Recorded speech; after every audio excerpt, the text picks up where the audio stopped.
Hi, everybody. I'm Robert Wagner, and this is The Threat Show. This week, we're going to have special guest Kevin Johnson join us. Hi, Kevin. How's it going? Wonderful. Thanks for having me. And we, of course, have our regular co-host, Darian Kinlan, VP of Technology at Fletch, and Chris Wilder, Director of Research over at Tag Cyber. Thank you, gentlemen, for once again joining the show. And so Kevin, well, he's CEO and founder of Secure Ideas, which is a great role because it lets him be professionally evil. But Kevin, you actually go personally by a different title, don't you? I like to say I'm head nerd. CEO implies a knowledge of how to do business that I'm not sure I could pretend to have. I love your title, man. It's about the most honest title I've heard in a very long time.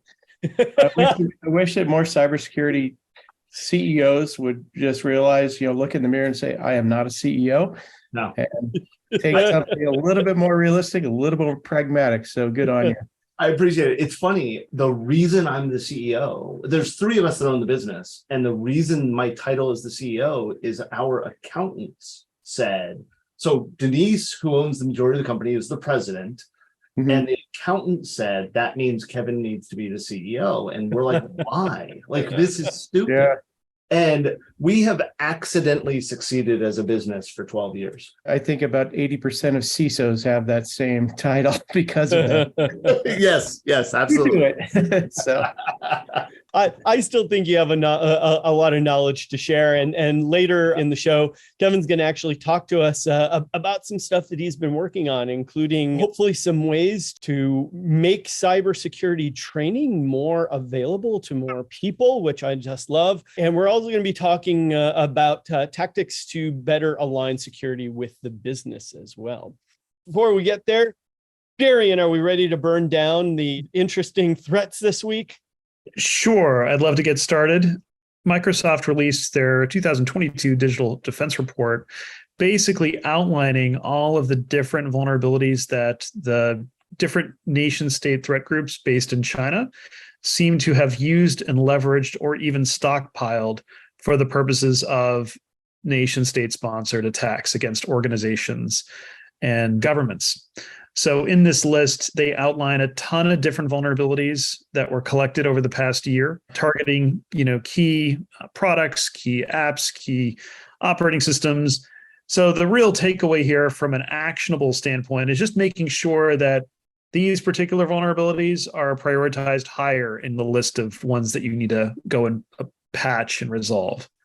Yeah, a lot of this is really being driven by the APT 41 and APT 110 groups. They're state sponsored by China, but this is not a surprising thing because they teach us stuff in the universities.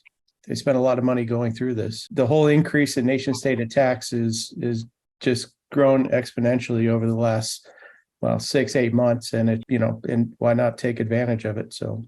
And Chris, are you seeing a pattern in who they're targeting? Most people tend to think if they're not in the Fortune, a couple thousand there, that they're not really a target for nation state.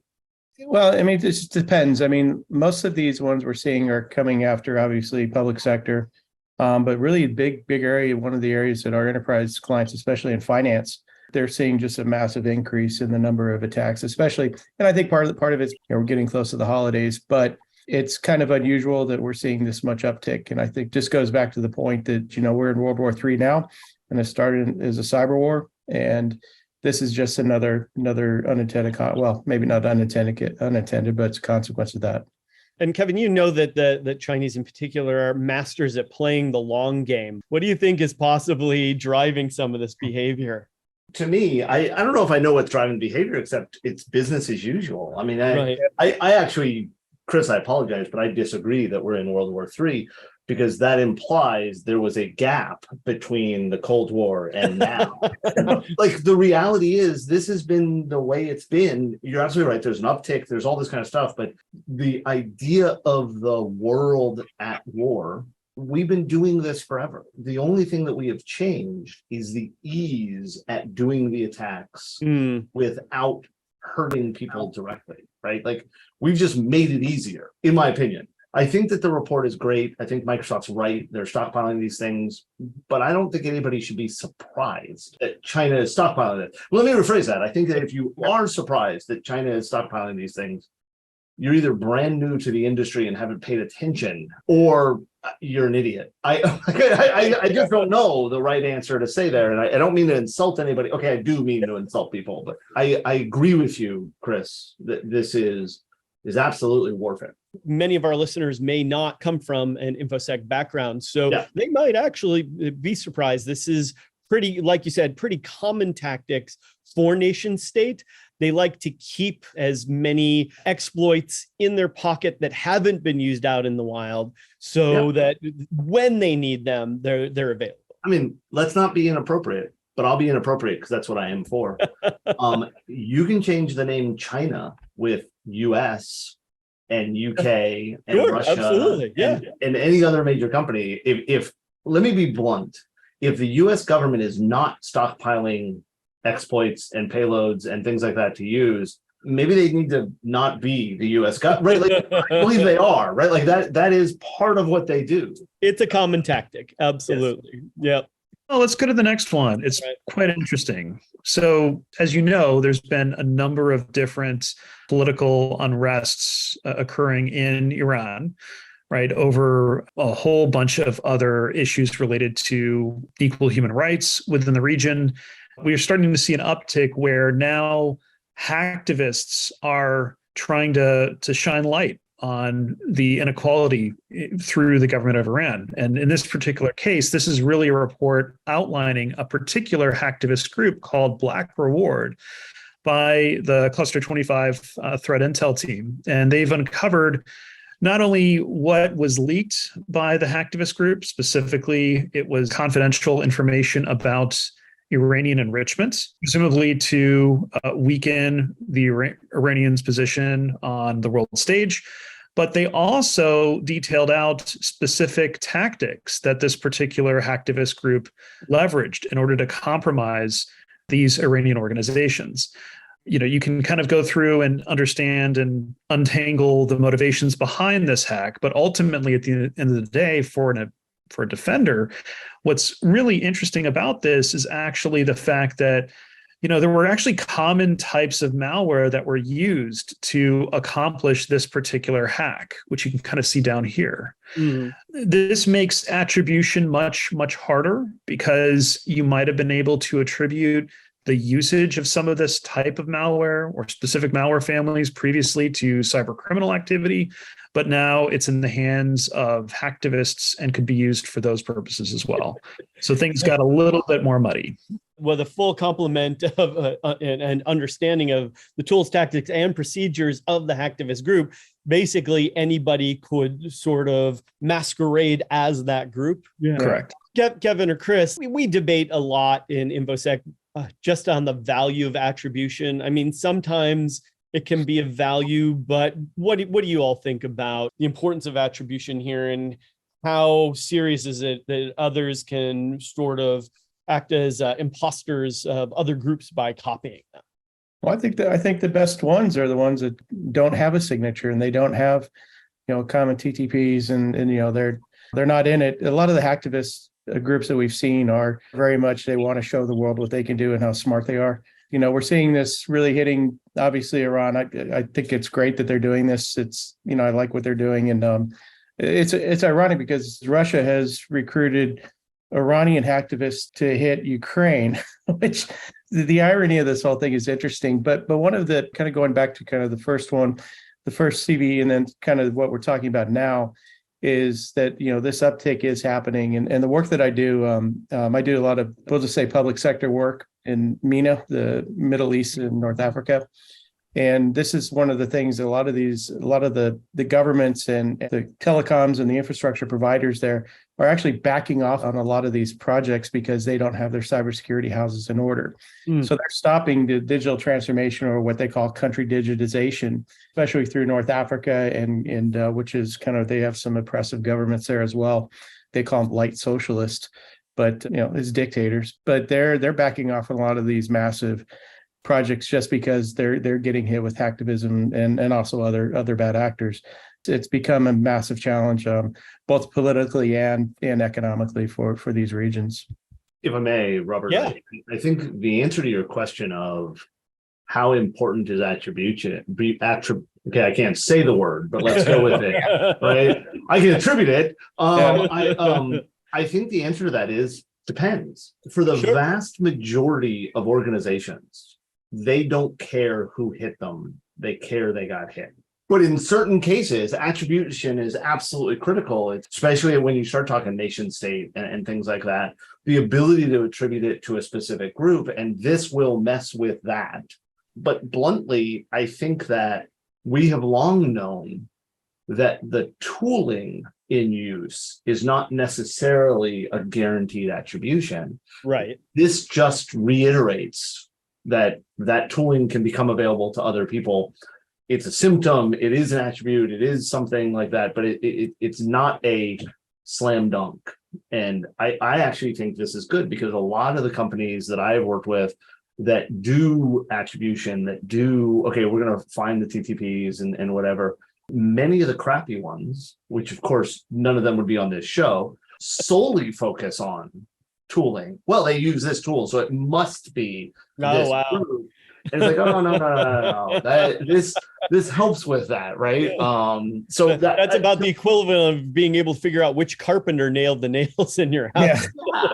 It's kind of like people say, well, it came from this IP address, so it must be this group. Like, not, it came from 127.0.0.1 also.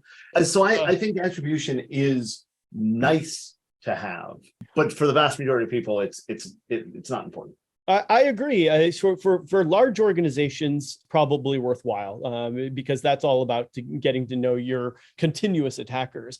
I think a lot of smaller organizations make the mistake of getting focused on that and then buying one of these tools, by the way, that does attribution in this poor way, when there's so much more that they should be focused on and worrying about who it was that attacked you as a mid-market organization probably is a waste of your time. In the government world, we got to the point where we could look at everything holistically. But one of the things we got to the point where we could kind of see when the attacks are coming, where they were going, which hackers they were. We would actually give them stupid, dopey nicknames. And we knew when the first team was on and then the second team would come on, or when the good hacker would go off and have a smoke break. You can just watch the traffic. It was incredibly important for us because we were able to target defenses based on it's a cottage industry, so we were be able to target based on their work schedule. It was really fascinating to go through, and I know the guys are getting better, but it's we as a country and a lot of other countries tend to take a look at we look at this from a very defensive perspective, sure, and not analyzing not being proactive about it, but we thought we were being cute when we gave everybody a nickname. But that government use case is exactly the kind of organization that I would think would benefit from that sort of attribution, right? Where you're literally trying to figure out so much about your enemy because they're not going to be just your enemy for today or tomorrow. Whereas if you get hit as a smaller org, it was probably just an attack of opportunity. That's most of them are, yeah. All right, last one here. Yeah, last one is a ransomware group that's been around since about 2019. Originally started out Russia-based criminal syndicate of sorts, building up capabilities, but now they've seemed to made a splash targeting and hacking a defense contractor based in France. So the Snatch ransomware group started out from arguably humble beginnings, but certainly has made a pretty bold move here with going after what arguably would be a much harder target. Well, we would hope that a military and defense contractor. I don't know if I agree with that assessment. And this one particularly interested you. You found this one interesting, right, Kev? So for me, I think that this one talks about two things that I find odd. One is we very often, here's a case where ransomware group lands ransomware, and then to prove it, they release data of 95 megs or 94 megs of data from the target to do it. And so one, I think it's interesting to me because so often we hear from people that they were hit with ransomware. Data obviously wasn't stolen because it was encrypted. And it's like, no. Ransomware is often, let's hide egress by just encrypting everything. And then right after we stole it. Right. So that's important for people to understand that, when you hear ransomware, don't assume data wasn't, because to do the ransomware, they had access to the data, right? Right. The other thing, though, that I find funny is we talk about it as hacking. And the question is, okay, is it? This is Kevin being pedantic, right? But I'm not sure I'm comfortable with, okay, somebody clicked a link and downloaded software that stole data. And I don't know if I call that hacking, right? Don't get me wrong, you were hacked. There is a certain level where the term hacking, in my mind, is too broad to use, that we have to get better at distinguishing the difference between, hey, somebody clicked a link, they ran ransomware and they got control of one machine, to, hey, they got into the network, they took control of all this stuff, stole all this data, and those are both hacks. I don't know. And but the first one's more just stealing, right? And talking about stealing, I think it's a good example, right? We hear for calls for legislation to make this illegal, but the reality is they stole something which is already illegal. Do we need another law that we know the politicians will screw up, right? This one is interesting to me. What I would like to know, and I don't know, I did not look.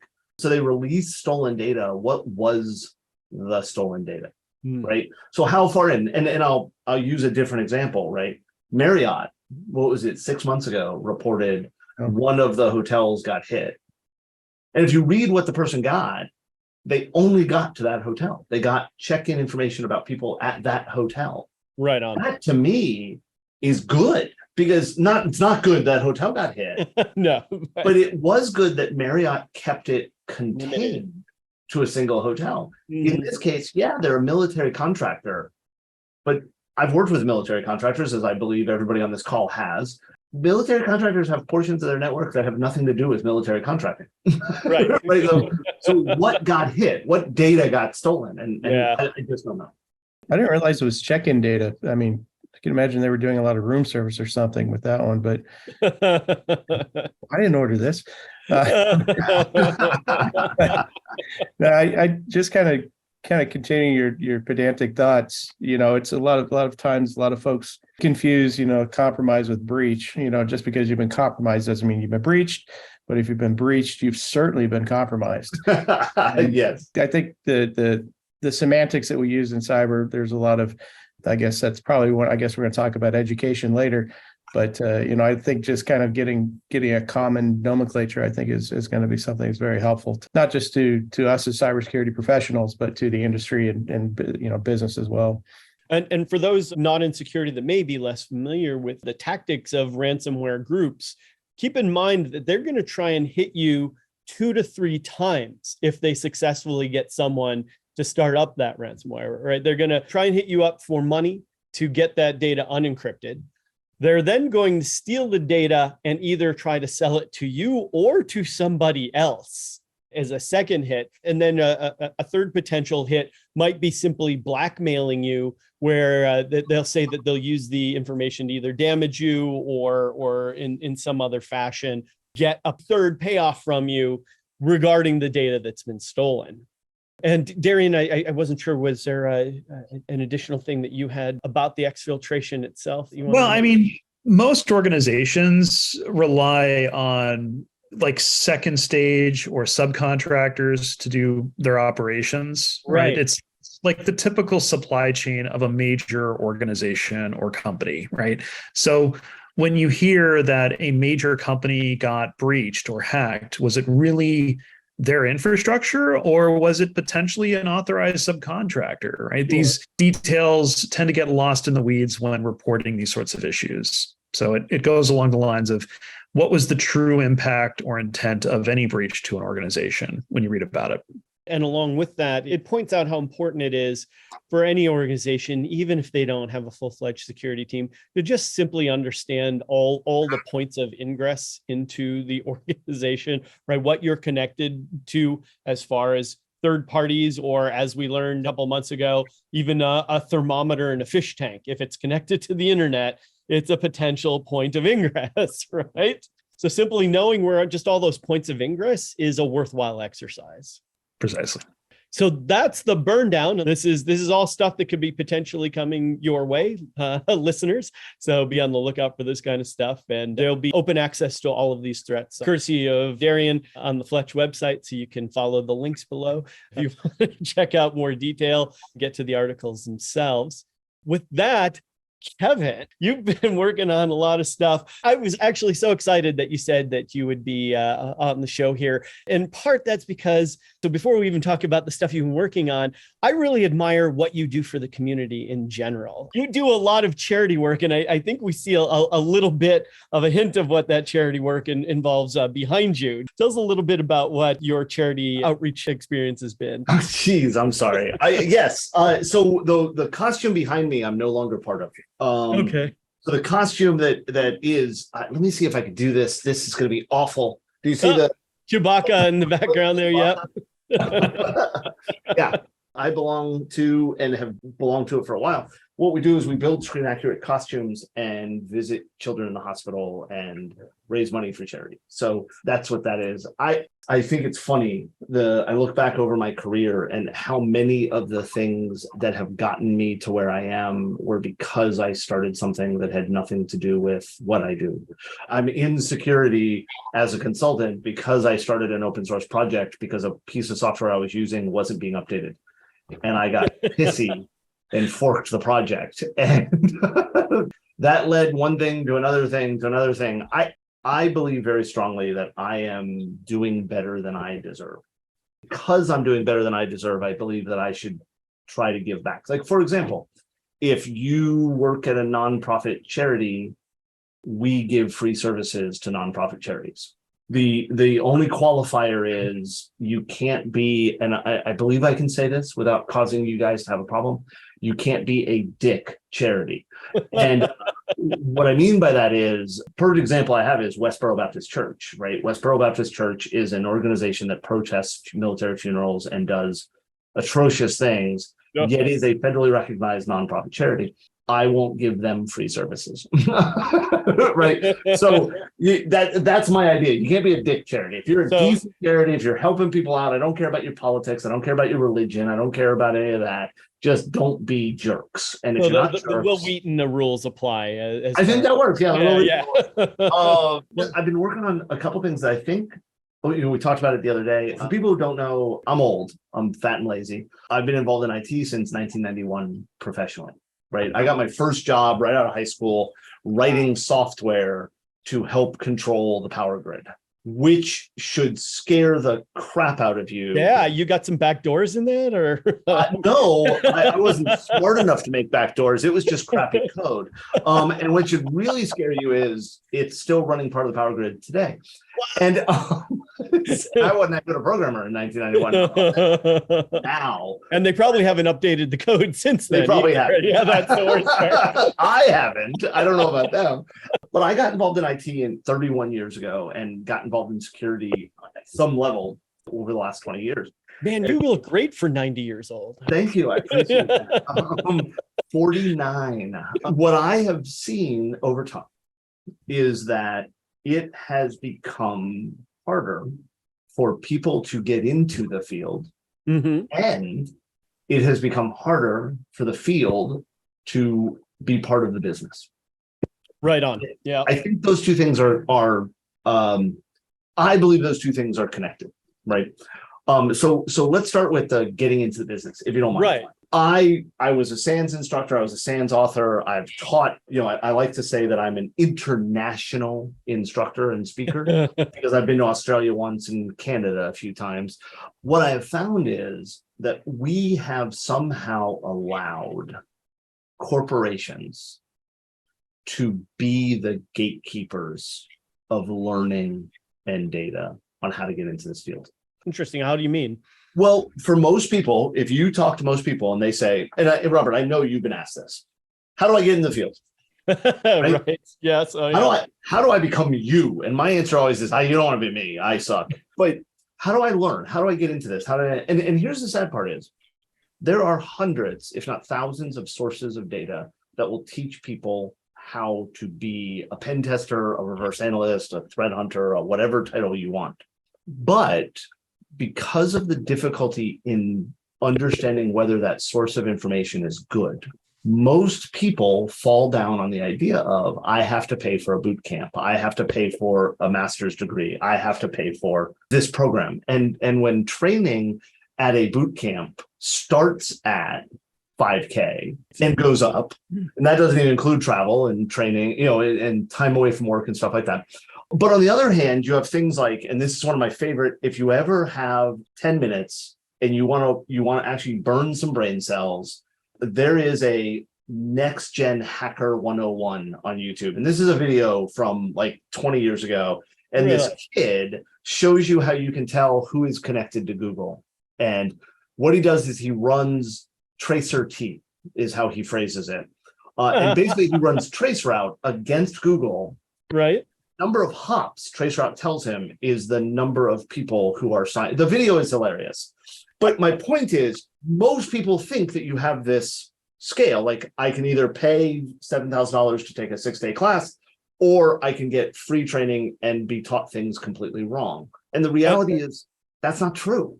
There's tons of stuff that's out there. We've been working with Anti-Siphon. There's other organizations out there that are putting out training that is vetted and good and standard and inexpensive, if not free. For example, not to pimp a specific thing, but we have a 10-week program to practice and learn for the CISP that is pay what you can, including free. And you don't have to tell us why you need it for free. You just, hey, I don't want to pay for that. Okay, done. There you go. You're in. But here's the thing. How do you know it's good? How do you know it's teaching you the right thing? So I've been working on this thing called the Open Security Body of Knowledge, and I'm about ready to start bringing people in to help. Okay, wow. Because it can't be something I do. It has to be something we do. Sure. And the idea behind the Open SBK, the Open Security Body of Knowledge, is based on job role and based on level. And, for the lack of a better term, apprentice, journeyman, whatever, right? What do you need to know? If you said, I want to do reverse engineering, what are the 20 things, the 20 topics, and 20 is a made up number, right? Yeah. What are the 20 things that you should learn to be a beginning reverse engineer? This. The Open SBK is not going to teach you those things. What it's going to do is give you the topics you need to learn. And then somebody who is an amazing reverse engineer, and there's a million classes, right? There's classes out there. What the class can do is say, hey, this class right here that's free or whatever matches what you need to be a beginning reverse engineer. Okay, all right. Here's a level 2 or a journeyman reverse engineer, and here are the 30 things you need to learn. And keep in mind, we're just not giving a bulleted list. What we're doing is we're saying, here are the topics that you need. Here is some sources of information to learn that. Now, ultimately, the goal is to build certifications that are inexpensive or free to take, that people can pass to be able to, because that's the problem, right? How much is the CISSP now? $12 million? That might be an exaggeration, right? But like I said, and don't get me wrong, I'm a greedy capitalist, right? I am trying to make enough money with secure ideas that I can join the billionaire space race. You got to have goals. But the reality is certification and training should not, in my opinion, be a massive profit center. People should not be getting rich. Other people learning. And I think there's a lot of people that would appreciate that. Kevin, for a lot of our listener base, they may never even fully want to break into security. Right. I see a lot of folks that are like IT people that have been told, oh, hey, you need to do the security thing. So in that sort of scenario, right, would there be something to help someone that's just like, where do I start? Like, yes. And that's the whole point of it, right? Is the entryway in, even if you never become a pen tester or a reverse engineer, which ties to the second part that we're talking about, right? Is to better understand what the business needs, better understand what organizations need. The idea here is to give people the guidance So they know they're not wasting their time and money and effort. Right. They're learning the stuff actually necessary to understand the threats. Because we talk about it, right? I always joke and laugh around and say to people, did you hear about the double-blind SQL injection cross-site scripting flaw that was released in SharePoint this morning? Right. And I'll say something like that. And I have people, oh, yeah, I read about that. No, you didn't, because I just made it up. Right? But the reality is we are getting hit and breached with vulnerabilities and misconfigurations and problems that are decades old. 2 months ago, one of my consultants compromised an organization with permission by using an exploit against Windows Vista. This organization had Windows Vista running in their DMZ. We exploited it from the internet. Wow. Okay. And now we can look at How them. Had they not been hit already? Well, we won't get into that. But we can look at them and say, look how dumb they are. But let's be blunt. That system ran the system they needed. And many of the attackers nowadays don't remember Windows Vista, and so they don't know how to exploit it. So it's security through obscurity, I guess, but not really. Organization even doing like some of the basic hygiene stuff of like doing a vuln scan, doing those sort of things? Yes, they were. But they were. Okay, wow. Because that's one of the problems we have with security. How many security people are the people who go to the business and say, oh my God, we have to fix this right now. We're going to die. But you're not. I'll give you a good example. What is the CVSS score on somebody running SSL version 2?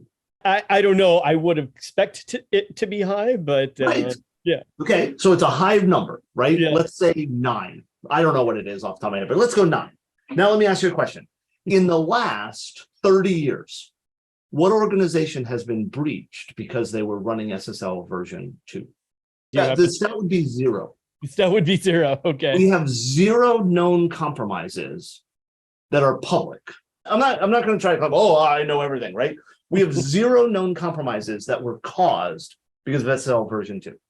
But I have organizations that are running Windows Vista, but not SSL v2 because their auditors hyped that their SSL configurations have to be fixed. Their security team was like, oh my God, right? Same thing with, how many times have you heard a security consultant or a security team say, well, we have to fix that or we'll have reputational harm? Which is usually a fallacy, right? Yeah, Target stock dipped for like 2 seconds and then went right back up and everything else like that, right? I had an argument with a guy in class one day, and the guy said, no, my company has done the research. Our biggest worry is reputational risk. And I'm like, no, it's not. Like, you're wrong. I'm sorry, you're wrong. And the guy's like, no, my company knows. Okay, fine, I'll ask. Where do you work? And the dude said, I work at Comcast. And I busted out laughing because I said, you can't have a worse reputation. Like, I'm a Comcast subscriber. It's the only internet connection I can get at my house. They're a monopoly, yes. Right. And I would like them to be hacked because the hackers would run their network better, right? Like, it would be reputational help. But the reality is, most security groups, most security teams, because of lack of training and ignorance, and please understand that when I say ignorance, that's not an insult. Ignorance means you don't know. Don't know, right. Right. It's that simple. I know we've used "you're ignorant" as an insult. That's not how I mean it.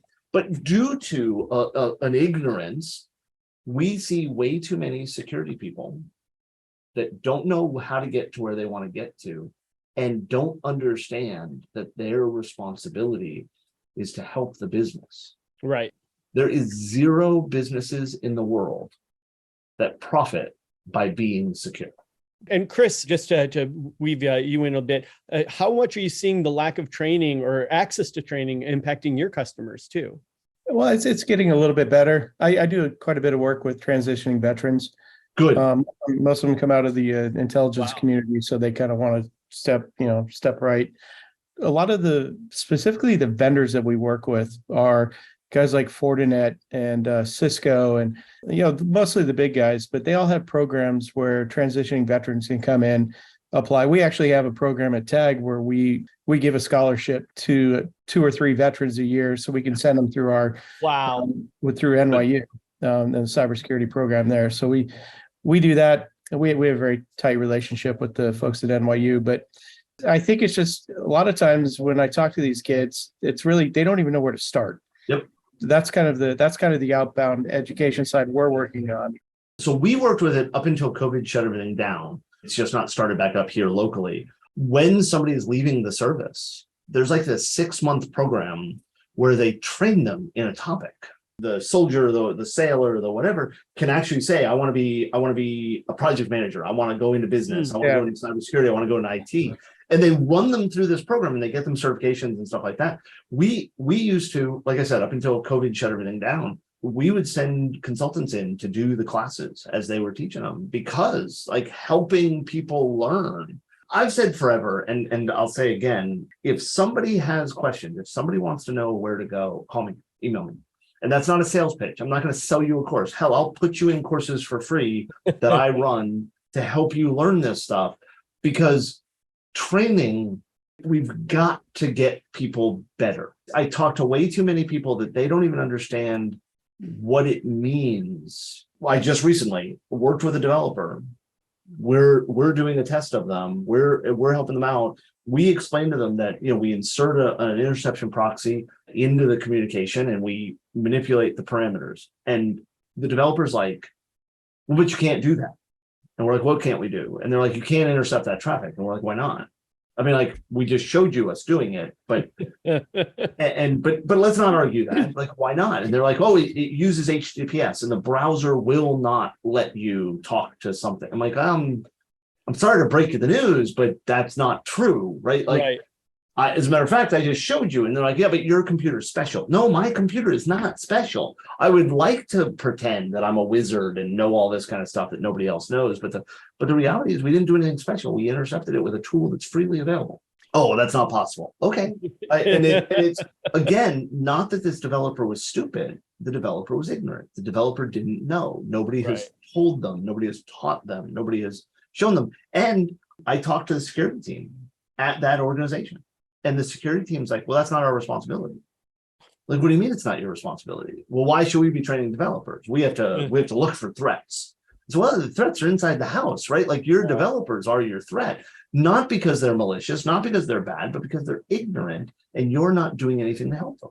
And Kevin, for those folks that don't have a security team or have a very small one, and they just want to get a basic, where do I start? What would be your recommendation for those folks that just have to at least know something? I highly recommend the MITRE Attack and Defend framework. I highly recommend looking at CI Security's publicly and freely available checklists. Right. Like, look, you want to get overwhelmed, go read the DISA-STIGs or go read NIST 800-53.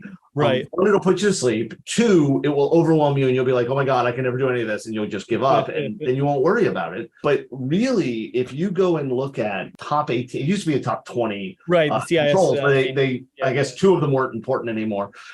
Reading the top 18 controls from CI Security, if you go and grab the OWASP top 10 application risks, depending on what your focus is, right? Yeah. And if at the very least, you understand what those lists mean, pick a vulnerability and read about it. Talk to people. I guarantee you that no matter where you are in the world, there is a group, either close by or online, right, that you can join for free to talk to people who are in that position. There's Slack channels, there's Discord channels. Now there's Mastodon. And here's the way to tell somebody's good at security. Ask them a question. If their answer is to talk to you about it and give you some answers, or maybe say, man, I don't know, let's look into that. Or, hey, I know this other person, they're good at security. If their answer is, I'm a consultant, you need to pay me for that information. Oh, they're jerks. Right? That I see it too often. You see these people on Twitter or Facebook or Reddit or whatever, and somebody will ask a question and they get defensive, like, that's how I make my money. The good security teams, the good security people, they'll share every bit of their information, because we all know there's no special sauce to what we do. It's experience. And the only way to get experience is to learn. And Kevin, you were going to also talk a little bit about something I think just about every organization struggles with, but certainly, again, small orgs that maybe are just starting to do some security, or again, some IT people have been tasked with it. on how to make it relevant to the business. That's the most important thing to be able to do is as you look at stuff, you have to understand what the business is doing. I'll pick on secure ideas here because I'm most familiar with what we do, right? When we go and talk to companies, when we talk to personnel, one of the very first questions we ask is, what is your business goal? What are you trying to accomplish? Not what are you trying to accomplish with security, but what are you trying to accomplish as an organization? If your organization's goal is, I want to make $1 billion in sales, great. Then let's talk about how security can help you do that well. How security can help you accomplish that goal. I've just started listening to this book. I always hate calling it reading. I do read books, but in this case, I'm listening to it. And it's called An Economist Walked into a Brothel. I was talking to this person last week and they recommended it to me and I started listening to it. The book is excellent. And it's basically talking about risk assessments to understand what is the riskiest choice, what's the less risky choice, which way should you go? And it's based on, this economist went and interviewed people that worked at legal brothels and why they worked there and things like that. It's actually quite interesting. But wow. One of the things that they talked about is that way too often we make choices based on what we think the right choice we are approached with now is, not what our goals are. So should I drop out of college and take this good job, or should I stay in college and get a degree and not take the job?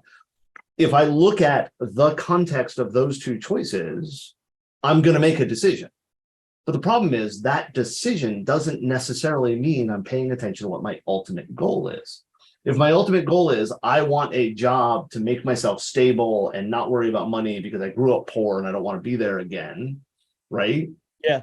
Then the answer is different than if my goal is I want a degree because I want the prestige of having a PhD or something like that, sure. Right? What's your ultimate goal? And the same thing goes with security. When you look at, should we focus on this? Should we go with that solution or this solution or whatever? It's critical for you to understand what is the goal of the business. What is the business trying to do?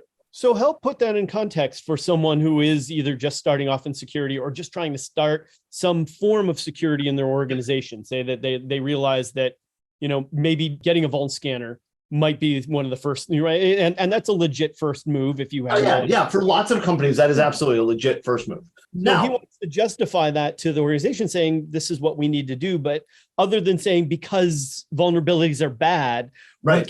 What can she do to justify that? Right off the bat, to justify it, most organizations in the US are under contractual or regulatory requirements to have some idea of what vulnerabilities they have. So sure. There's the hammer approach, right? Right. Or the stick approach, I guess. I don't know. I'm not going to hit somebody with a stick, though. But what about saying to an organization, one of the biggest reasons that we have downtime is because our systems are misconfigured and our systems can't handle the load they have. And if we were to run a vulnerability scan against our organization, not only would we be in compliance with the regulatory and contractual requirements we have, but we would also be able to identify misconfigurations faster, which will enable us to be more stable, scale better for business, and run our organization, right? So now what we've done is we've used both the carrot and the stick, right? So stick, I want to be compliant with contracts, but the reality is I really want to process business. And if I can do that more stably with lower downtime and better configurations, because I ran a vuln scan once a week, right? Yep. That's a win. But that's just off the top of my head. That's how I would approach that. No, that's a great one. And Darian or Chris, any other great examples of like a quick win like that, where someone who's not a business person, but needs to talk in language of the business can justify some basic security hygiene actions or purchases? That's a loaded question. I think it depends on the person. Largely because a lot of folks within organizations that we deal with, they're scared to death of the security people. Are they? Yeah. Yeah, they're the guys that live in the dark closet. Which goes back to Kevin's comment about we have to be empathetic with people like developers and go teach them, right? Yeah, and we do scary things that they don't understand. And yes. And it kind of goes back to what we talked a little bit earlier about, kind of how do you kind of build that common information model or the same verbiage or how we talk about things, like, oh, this may not have been a hack, because I think people, when they come to cybersecurity people, they feel stupid. As practitioners, sometimes we make those people feel stupid. Yeah. So I think that it behests many organizations to implement, cybersecurity hygiene programs and just put the lexicon in there so that they understand and they can actually start having these conversations. And I think it's like a language. When I've had a couple glasses of wine, my French is amazing. But when you're just trying to get through a conversation, I think that a lot of folks just really need to be able to build that confidence to be able to speak and talk to practitioners But goes back to some of that basic education that Kevin was talking. Yeah, and I think Kevin's absolutely spot on. I think there's a massive arrogance in our industry from guys that don't know really what they're talking about. Yep. But if you do find the right person that will say, okay, well, you didn't get hacked, but you got breached. Here's what we need to do about it. And then the onus is on security people to build those relationships and build that trust. And it's the other side of the business, the rest of the constituencies within the organization or the stakeholders. It's really up to them to kind of learn to ask the right questions. And that's the delta I see. Sure. So Kevin, I think you're spot on with everything, 100%. Kevin, any other thing that you wanted to add to those recommendations before we wrap up here? No, I think that's a good start. I think the best recommendation is to hire security. No. Which of course you would say because you're professionally evil. Exactly. Need another pen testing company. This has been fantastic. Thank you all. I just love from everybody what people like yourselves are doing to give back to the community. This is one of, I think, the most important things we can be doing. And I really appreciate all that you do. For our listeners, there will be links to the articles and information you need if you want to follow up on some of the things we've talked about. So once again, thank you everybody for tuning into the Threat Show. We're going to have a very special guest. Not that Kevin wasn't special enough. I always think you're Kevin. But, our special guest next week is going to be none other than Dave Kennedy, who will be talking to us about some of the things he's been working on as well. We are going to try and even do that as a live stream. So if you want a good laugh and watch us all do our bloopers live, please go ahead and tune in. More information will be posted as we get closer to next Friday is when we're going to stream that live. That'll be Friday, November 18th. And with that, thank you, everybody.